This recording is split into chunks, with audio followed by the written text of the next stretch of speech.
Hey hello everyone, this is your Bollywood spy यानी कि RJ Divya सोलगम। और आज हमारे साथ एक ऐसे इंसान है जिन्हें हम सब बहुत रिस्पेक्ट करते हैं। हमारी पूरी फिल्म इंडस्ट्री में we look up to him. उनकी बातें we look for again reviews हो जाए या बॉक्स ऑफिस नंबर्स हो जाए या बहुत सारे ओपिनियन पीसेस हो जाए। He is none other than the legendary Taran Adarsh sir. Sir, it's an honour always talking to you.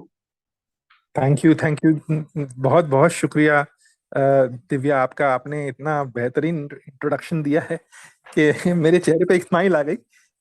But I I genuinely feel that it's always work in progress.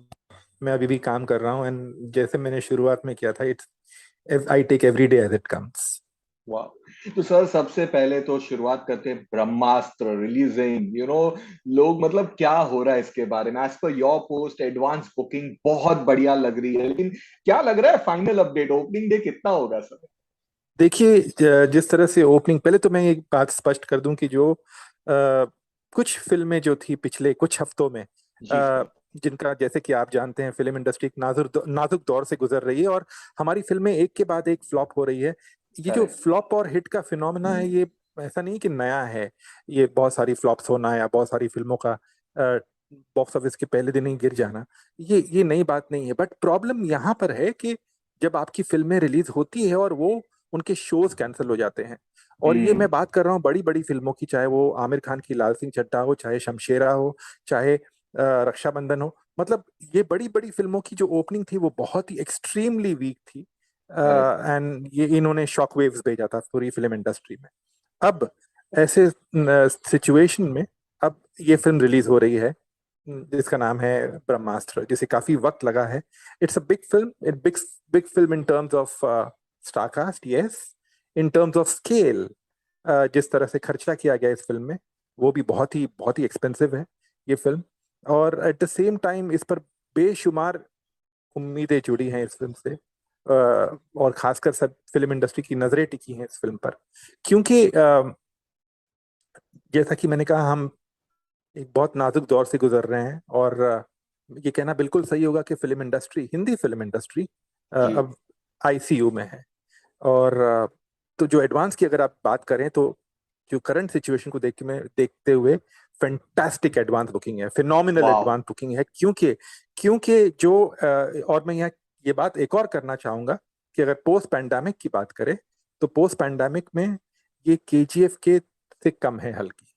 बाकी ओ। बाकी सारी फिल्मों से बहुत आगे है, तो आप समझ सकते हैं कि क्या क्रेज है इस फिल्म का। दूसरा, वाह। अगर प्री पैंडेमिक की बात करें, तो ये बड़ी बड़ी फिल्में थी, चाहे वो टाइगर जिंदा है या और भी अन्य बड़ी बड़ी फिल्में, मुझे ऑफ हैंड नाम याद नहीं आ रहे हैं, उनके उन उस लेवल पे जा रही है। ऑफ कोर्स वॉर से कम है। मैं बात करूंगा, ये वॉर जो ऋतिक जी। रोशन और टाइगर श्रॉफ की फिल्म थी, उससे उससे काफी कम है। फर्स्ट डे की एडवांस बुकिंग खासकर। बट उम्मीद की जा रही है कि इसकी जो शुरुआत होगी, पहले तो ये अनुमान लगाया जा रहा था कि ये 15 से 20 करेगी। कई लोग बोल हम्म। रहे थे फिल्म इंडस्ट्री में 13 करोड़, 15 करोड़, जिस तरह से ट्रेलर आ रहे थे।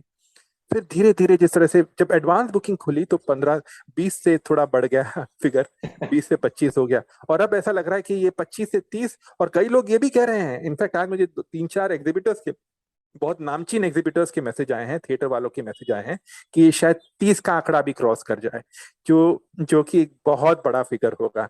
और पैंडेमिक के बाद अगर हम बात करें, जब थिएटर सिनेमाघर फिर से खुले थे, तो हम्म। जो रिकॉर्ड रहा है, वो सूर्यवंशी का रहा है। अगर आपको याद हो, जब सिनेमाघर खुले थे राइट। तो वो पहली बड़ी फिल्म रिलीज हुई थी। और सूर्यवंशी का जो पहला दिन का जो, अगर आप देखें, कलेक्शन था, ऑफ कोर्स उस वक्त महाराष्ट्र में 50% ऑक्यूपेंसी चल रही थी, उसके बावजूद 26 करोड़ 29 लाख, 26.29 करोड़ का पहला दिन था। और अब ये उम्मीद की जा रही है कि भाई ये 30 करोड़ को अगर क्रॉस करती है तो ये एक नया रिकॉर्ड होगा। बट 26 करोड़ ये लास्ट ईयर चूंकि सूर्यवंशी रिलीज हुई थी। इस साल जो, अगर मैं कहूँ, 2022 बिल्कुल अच्छा नहीं रहा है। हाईएस्ट अब तक हमारा 14 करोड़ का रहा है, वो है भूल भुलैया 2 का। तो 14 करोड़ के सामने तो ये, मतलब, ये बहुत ही आगे निकल गई है फिर। और वाह। ये मतलब एक बहुत, मैं कहूँ तो ये आज के दौर की ऐतिहासिक शुरुआत होगी, जो जो फिर वो कहते हैं ना कि फिर हमारे चेहरे पे मुस्कुराहट लेकर आ रही है।